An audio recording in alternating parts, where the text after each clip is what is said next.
Nick Sirianni is most definitely under the hot seat.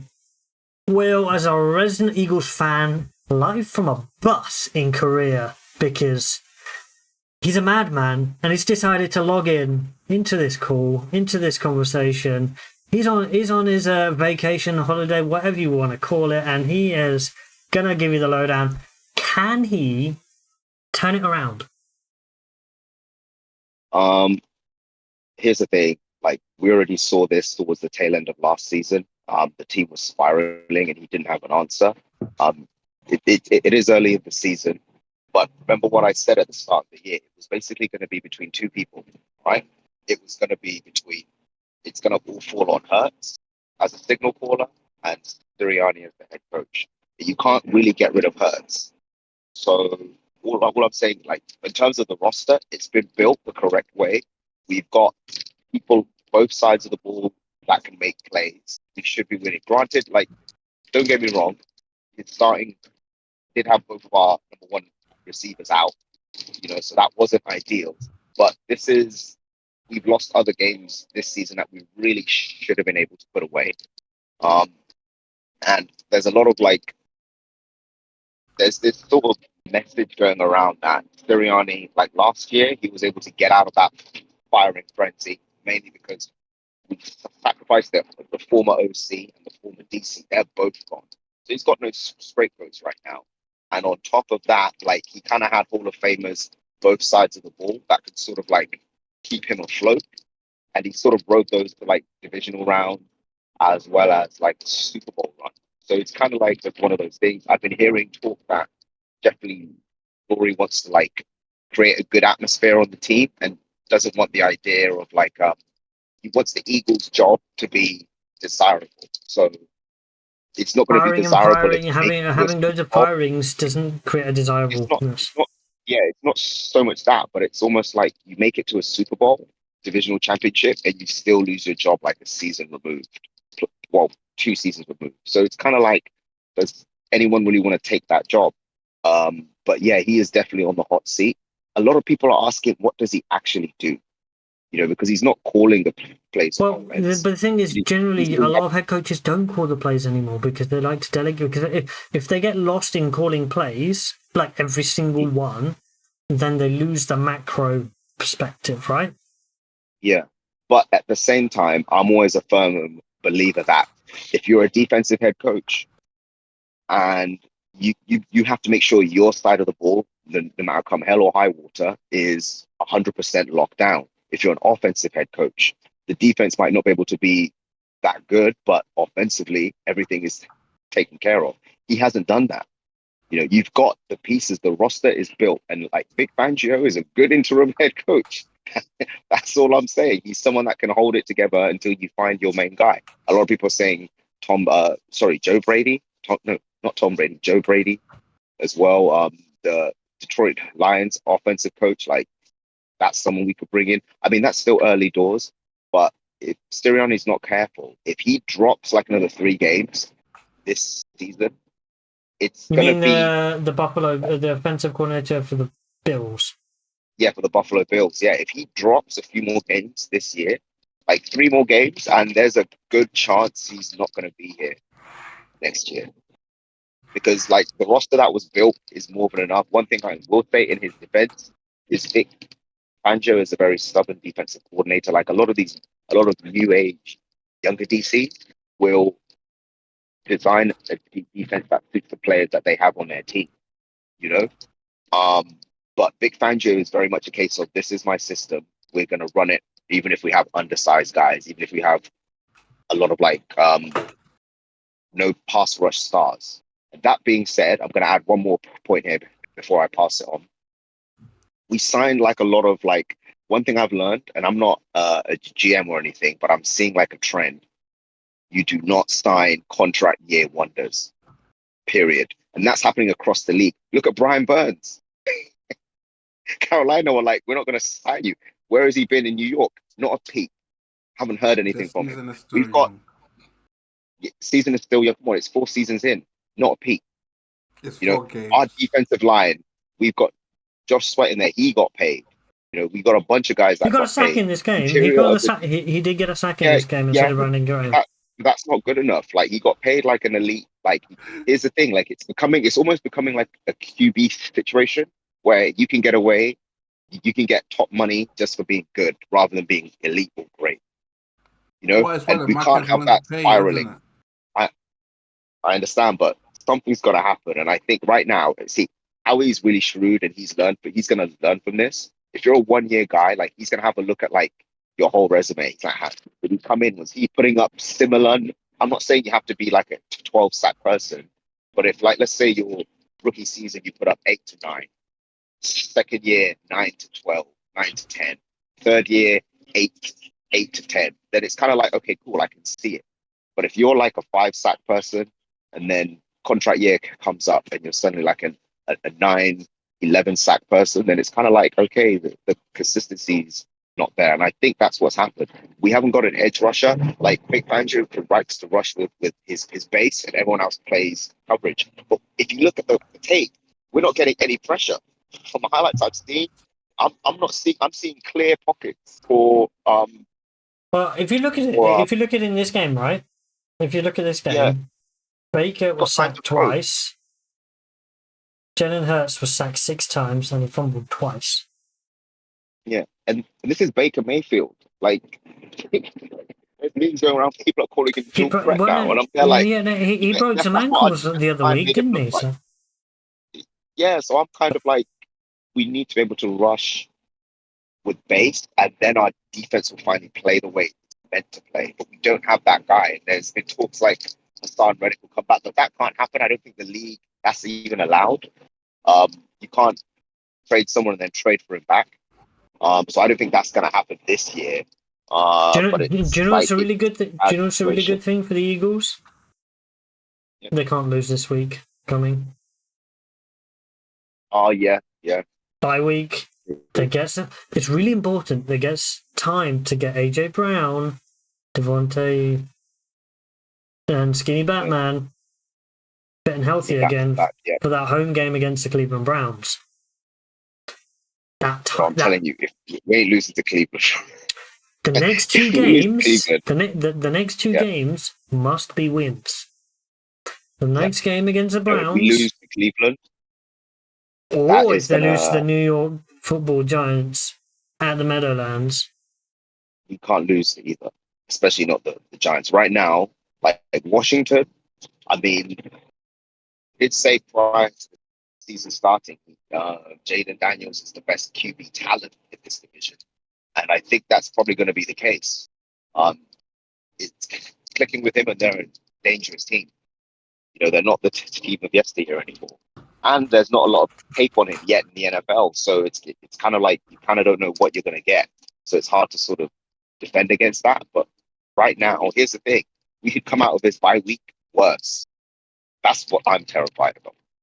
Like sometimes it's paralysis by like analysis and you overthink things. You don't want that to happen because if that happens, like Sirianni's gone for sure, and I think he knows it. Like if we lose the next two, it's going to be hard to sort of co-sign him heading in. Like if we make the playoff barely, and then we're one and done, it's going to be hard to bring it back. One thing to note Can't lose to Daniel Jones. So one thing to note for the Eagles is that to date they haven't played a bad team. Played the Packers, played the Falcons, played the Saints, played the Bucs. They haven't played a bad team yet. Yeah. So now they're going to be facing the next two games in week 6 and 7, obviously with the bye week this week. Browns, Giants, and then they have the Bengals, and then they have the Jags. 3 bad teams in 4 weeks. They have to get 3 wins. Yep. We should be getting all 4. Like if we're the team we're meant to be, we should be getting all 4 right there. I mean, going into the Bengals, Cincinnati and they beating the turned it around. They Bengals. always start slow. Yeah, Bengals always start slow, so they might mollywop us when we beat them. This might be the Bengals woken up, but this is easy. Like we should be able to win these 3 games. That's a few the weeks into the NFL. future, right? Peter, Yeah, your thoughts if we on this drop one? of those games, terrible. Peter, do you have any can Sirianni turn it around, or do you think with the schedule of obviously having Ravens, Steelers. The Ravens and the Steelers and the Bengals are the non-division sides that are the difficult ones. We've still got to play the Commanders twice. Still got to play the Cowboys twice. Obviously the Giants twice, but can they get it around? Can they turn it around? I think they have enough games against poor sides that they can do so, or do you think they're going to be kind of there or thereabouts for the wild card and not really pushing for the division? I think they'll be there and thereabouts, but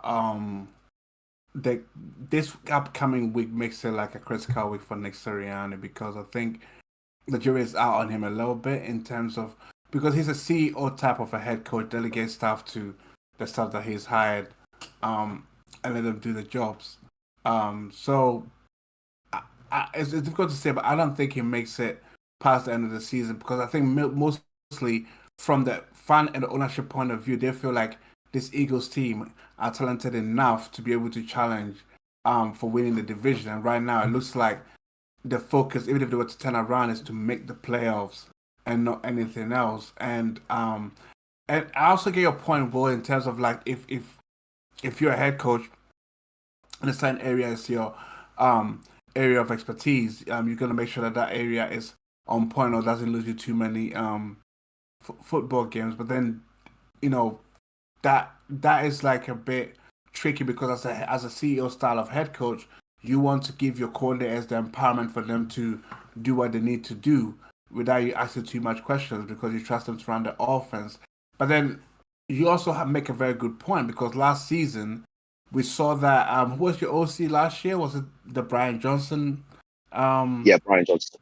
Fella, and the offense wasn't humming right. So at least when you switch to a different OC, again this time round, you're looking for someone that will make the offense function properly. So it's kind of like it's a bit of a failure on this at the moment, Saquon Barkley is masking the deficiencies of the offense, right? Oh yeah, absolutely. But then yesterday they only gave him 10 carries. Why did he only get 10 carries? I know because the Bucs dominated the time of possession though. Yeah, game scripts.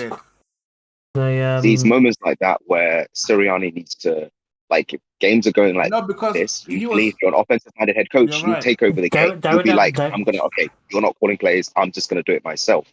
But what's going to happen is I think Sirianni knows there's not going to be much change. So if he was to take over the game, they're still going to put poo out there. Like, usually you try and save your own season. So if I go through the drive chart, right, very quickly of the first, 3 drives from each side. Yeah. First drive of the game, Baker, short pass to Evans for a touchdown, right? That's how it ended. Mm-hmm.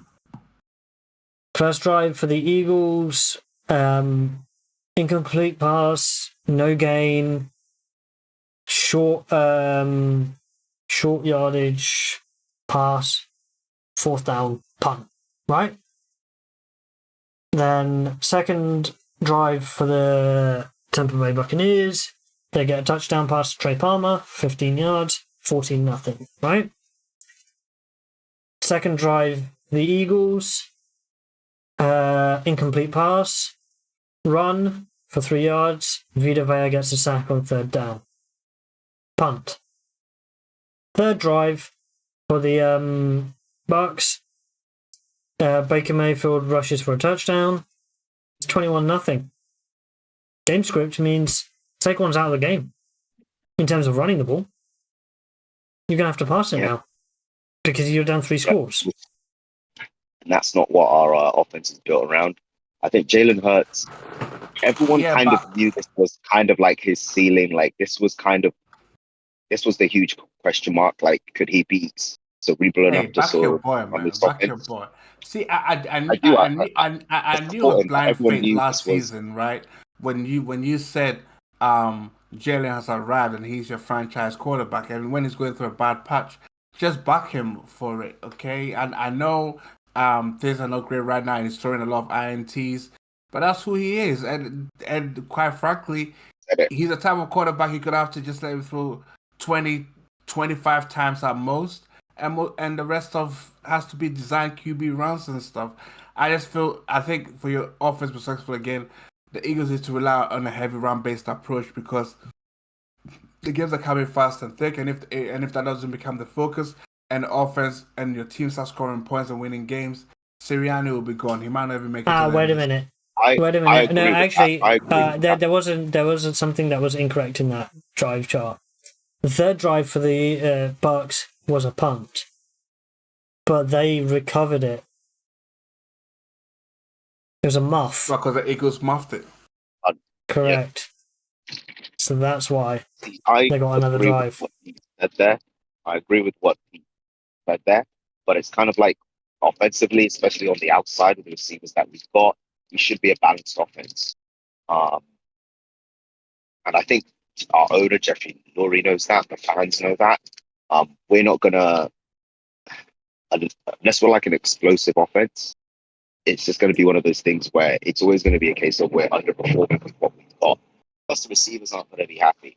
You know, I know Smithy's going to be there, but AJ, we're staying after this contract kind of winds down. He's most likely going to be gone as well. So it's just one of those things where we've under delivered. I kind of said like at the start of the season, it's on Hurts and it's going to be on Sirianni. And Hurts can't get rid of him. So It's likely that the head coach is going to be the one that, and they're going to have a new. That's what you think it's going to be. Need to be a new head coach to try and get the best out of Hurts. All right. And Sirianni's not the type of guy that, I mean, he'll get interviews and whatnot, but I mean, you've got this type of team and you're not delivering. It's just going to be one of those things where it's going to be hard for an owner to sort of be like, yeah, no, we're 100%.